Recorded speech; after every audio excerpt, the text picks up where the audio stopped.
understand Judaism in the right perspective by trying to understand what is the concept of God in Judaism in the light of their sacred scriptures.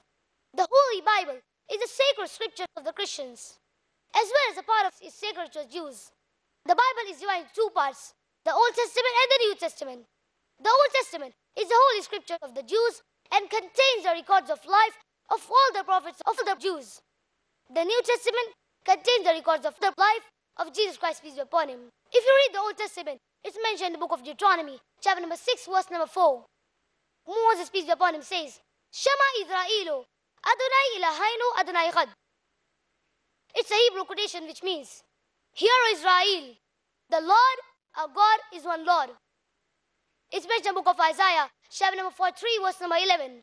I am Lord and there is none else, and there is no Savior besides me. It's mentioned in the book of Isaiah, chapter number 45, verse number 5. I am Lord and there is none else, and there is no God besides me. It's mentioned in the book of Isaiah, chapter number 46, verse number 9. I am God and there is none else. I am God and there is none like me.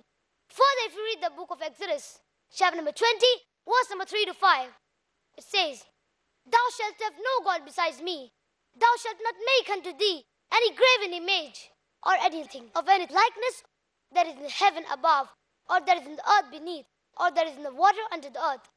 Thou shalt not bow down thyself to them, nor serve them, for I, thy Lord, thy God, am a jealous God.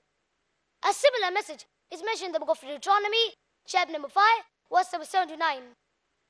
Thou shalt have no God besides me.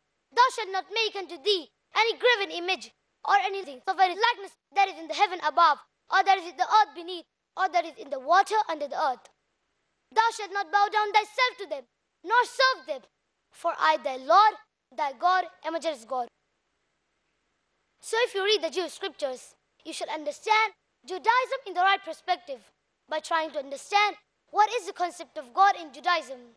Let us try